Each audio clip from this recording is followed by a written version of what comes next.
In this assignment, we will be discussing the South African labour history and its impact on industrial relations frontier. We have broken this subject or this topic down in the three social engineering processes or era. The first era will be brought forward by Carmen Fortuin, namely colonialism. The second era will be brought to you by Unathi Fusani, and that will be apartheid. The third era, namely democratization, will be brought to you by Mario Andrews. I trust that you will enjoy. Good day. My name is Carmen Fortuin, and I'll be taking you through colonialism. Colonialism means coercive control over native population and funding of natural and human resources by an external nation.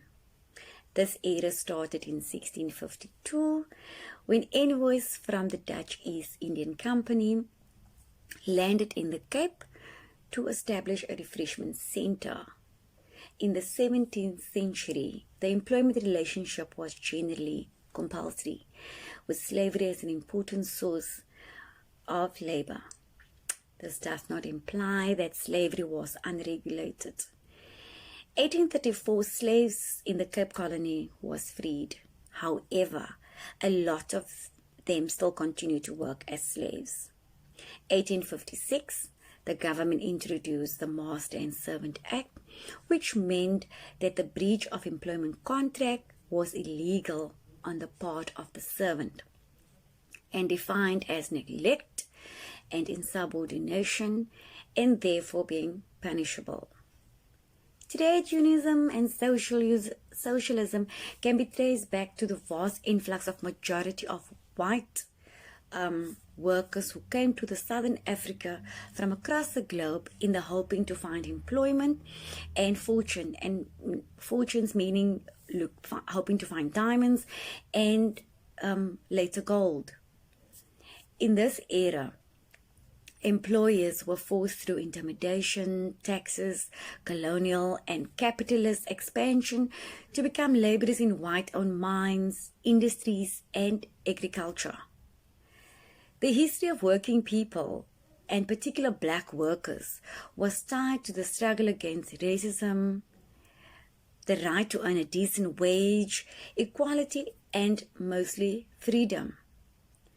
So therefore, South African labor relation was characterized by gross racial inequality, as the system was designed to protect the interest of white workers.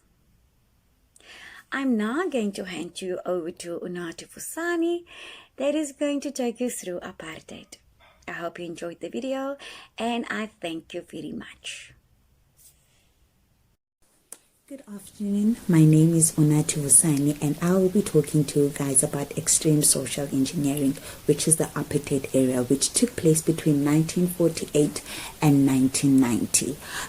As most South Africans, we all know that this was one of the darkest ages of South African history, where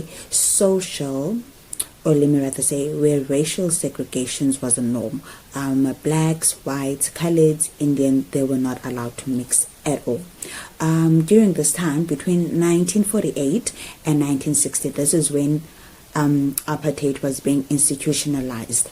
During this time, this was post-war, several acts were passed that were designed to regulate black people's choices of domicile and also the conditions under they were allowed to sell their labor. The laws that were passed included the Native Urban Areas Consolidation Act, Act 25 of 1945, and the Native Laws Amendments Act 54 of 1952. This brought along a new act named Suppression of Communism, Act 44 of 1950. That led to the banning of several political organizations and trade unions. The unrest caused by this forced the government to appoint the Botha Commission in 1953 and the Bantu Labour Act 48th of 1953. The government, however, ignored the Commission's recommendations, particularly those relating to freedom of association and trade union rights. There was also an Industrial Conciliation Act that sought to prevent Asians, Khaleds, black workers from joining or holding office in multiracial unions. In 1960 to 1970, this was when the high apartheid era took place. This was the peak of apartheid, where Sharpeville massacre took place, and this led to the banning of ANC and PNC. Through many defiance campaigns and protests in 1956, the Kliptown Freedom Charter was signed. It endorsed fundamental human rights for all South Africans. However, government restrictions and forced segregations continued, as did the rising of black discontent. Then in 1979 till 1990, this was the period marked the decline of apartheid. These years marked by a resurgence of violent protest action, black militant opposition renewed its struggle against the suppressive policies of National Party government on the biggest strike, and one of the biggest strikes took place in Durban. After these strikes followed the Soweto uprising that took place in 1976, which consisted of black youth protesting against the enforcement of Afrikaans as a medium of instructions in school. This protest led to banning of black civic and student bodies and detaining several union activists. Then the Wynand Commission was appointed in 1979 against the backdrop of socio-political turbulence of the 1970s. And it proved to be the turning point for South Africa. Because after this, everything seemed to fall in place. All the new labor laws that are now in place, they all came up after this new commission was appointed. Thank you so much for listening to me, and thank you so much for your time. I'll be handing over to Mario. Thank you. Good day all, I'm Mario Andrews, and I will be discussing social re-engineering via democratization. Now, as we heard from Unati, during apartheid, the South African labour workforce was highly unequal, not only economically but divided racially. This would mean that in 1990, when Nelson Mandela was released from prison and we as South Africa are moving towards a better democratic country, it would require society to change, be re-engineered, to unlearn the things that we know.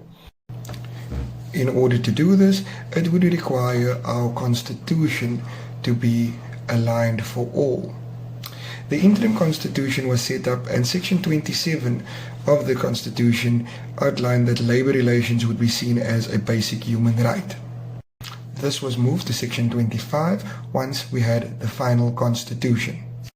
In 1994, we experienced our first democratic election, which would pave the way for change, which would mean that our labor legislation and our framework would also need to change.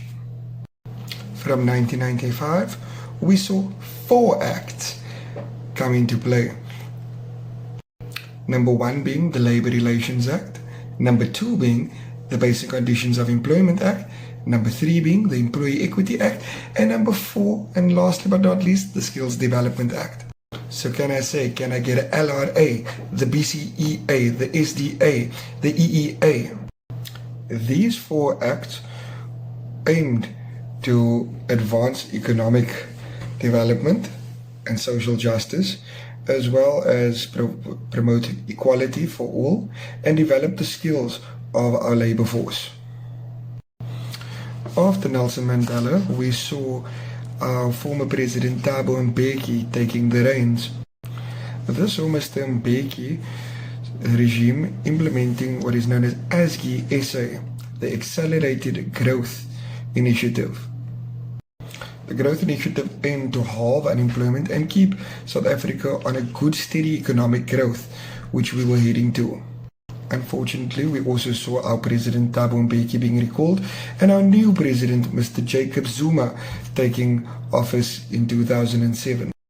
During Mr. Zuma's time, we've seen not much from the man. However, we have seen a large labor unrest, with the most notified labor unrest being the Marikana massacre in 2012. The massacre in 2012 would affect our labor legislation, as we saw armed forces being used against people for a labor dispute. Although South Africa has been through many changes over the last few years, we've seen many changes in our labor legislation, and we're hailed for having the best labor legislation in the world.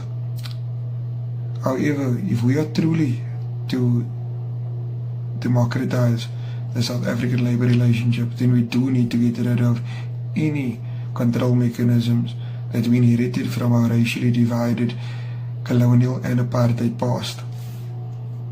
I thank you, and if there's any questions, please don't hesitate to ask us.